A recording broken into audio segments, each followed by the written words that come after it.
setakat ini kita tidak mewujudkan task force ataupun pasukan tindakan khas yang melibatkan agensi-agensi yang berkaitan kerana merasakan dengan satu garis panduan pengkuarian mampan yang diterbitkan oleh pihak Jabatan Perhutanan Negeri Selangor, kita mampu mengawal operasi pengkuarian di kawasan-kawasan terbabit.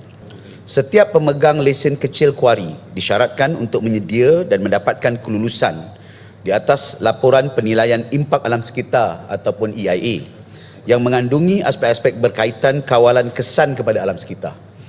EIA ini hendaklah dimulakan ataupun EIA ini hendaklah disediakan sebelum dokumen lesen dikeluarkan, sebelum kerja-kerja pengkuarian boleh dimulakan.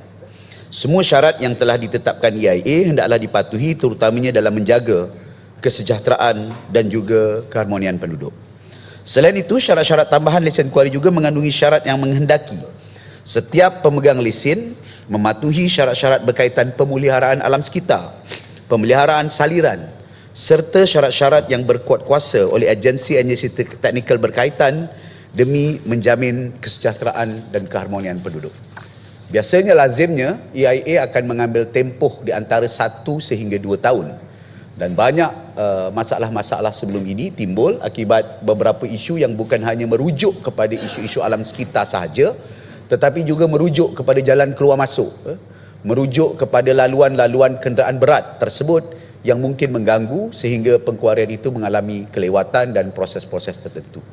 Untuk maklumat semua, kerajaan negeri harus merangka program pengkuarian ini kerana kita kena mencapai titik keseimbangan di antara pengeluaran batuan untuk pembangunan di dalam negeri dan juga keadaan kelestarian alam sekitar. Justru pada tahun 2019 kita telah menetapkan satu tempoh yang panjang untuk meluluskan beberapa yang lain kerana kita melihat ada beberapa lesen-lesen yang akan tamat tempoh.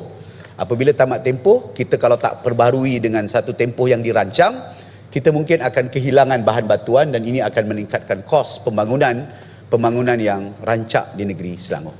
Setakat hari ini kita masih lagi belum menerima sebarang maklum balas ataupun berita positif lah daripada pihak Kementerian Belia Sukan berkenaan dengan sumbangan ataupun dana untuk kita menganjurkan SUKMA.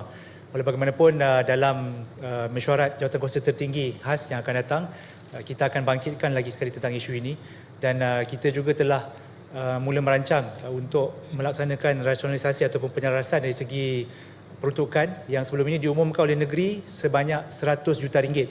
Tetapi selepas kita mendengar titah cadangan tuanku agar dikurangkan kos tersebut, kita sedang berusaha untuk mengurangkan kos pelaksanaan ataupun penganjuran SUKMA ini di bawah 100 juta ringgit.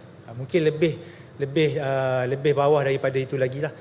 Dan masalah kita lah macam tadi disebut, apakah federal ada bagi sumbangan? Setakat ini tidak ada, cuma kita akan cuba rundingkan sekiranya ada keperluan kita dapatkan kontra, mungkin dari segi kemudahan sukan ataupun dari segi yuran-yuran yang bayaran token kepada sukarelawan ataupun kepada negeri-negeri yang masuk bertanding. Ini kita akan cuba bincang dan kita akan kemukakan di dalam mesyuarat Jawatankuasa Tertinggi khas SUKMA yang akan diadakan pada 30 April nanti.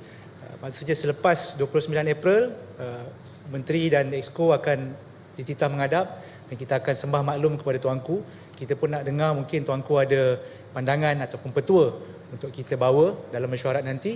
Jadi sekiranya ada, kita akan usulkan dalam mesyuarat Jawatankuasa Tertinggi khas SUKMA dan kita akan pastikan kepentingan Kerajaan Negeri Selangor sebagai tuan rumah, sebagai penganjur akan kita jamin dan kita pelihara dan mudah-mudahan penganjuran SUKMA pada tahun ini akan menjadi SUKMA yang terbaik dan menjadi SUKMA yang diingati oleh semua generasi dan kita pastikan bakat-bakat yang kita kenal pasti dalam Sukan Malaysia 2026 ini akan menjadi atlet-atlet pelapis seterusnya membawa nama negara ke peringkat lebih tinggi dan insya-Allah akan menjadikan atlet yang dapat menang pingat emas pertama dalam Sukan Olimpik. Terima kasih.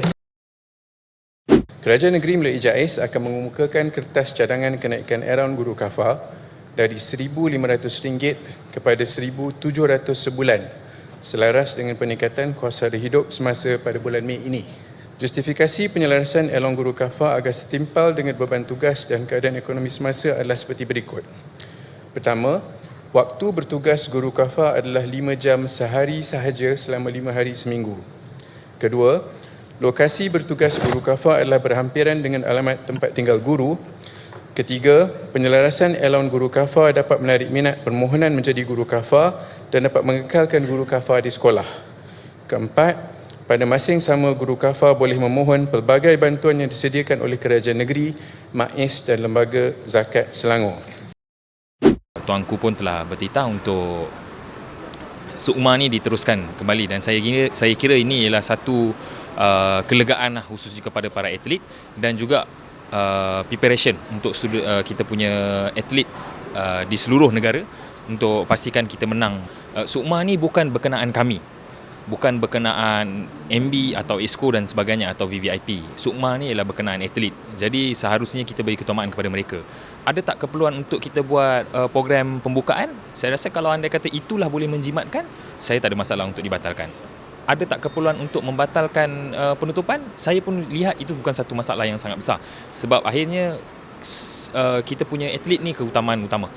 Jadi saya dan Mr. Simon berurusan dengan agak lama, dan alhamdulillah Mr. Simon juga telah memberikan komitmen bahawa kita punya atlet-atlet ni boleh menyumbangkan sekurang-kurangnya 10 emas. Maksudnya kita tapau lah semua emas ni. Jadi kita punya atlet pun dah berlatih dan kita telah rekrut dari sudut Mobile Legends, sukan chess dan sebagainya. Ini saya percaya insya-Allah sebagai bapa angkat e-sport ni kami akan cuba bawa balik 10 emas lah untuk Selangor. Semestinya semangat diorang semakin happy lah, sebab bila kita tak pasti, dalam keadaan tidak pasti Sukma ni, dia mengganggu gugat moral lah semestinya, dan kita arahkan mereka untuk berlatih sebab tiada apa lagi yang keputusan dibuat dan kita minta untuk mereka terus berlatih. Cuma moral mereka agak down lah sebab ada sebahagian daripada mereka yang berumur lebih daripada 21 tahun. Jadi itu yang kita harapkan bagi mereka yang masih lagi dalam umur penghujung ni, berikan yang terbaik lah. Ya, diorang lebih semangat dan diorang confident. InsyaAllah 10 emas dalam tangan lah.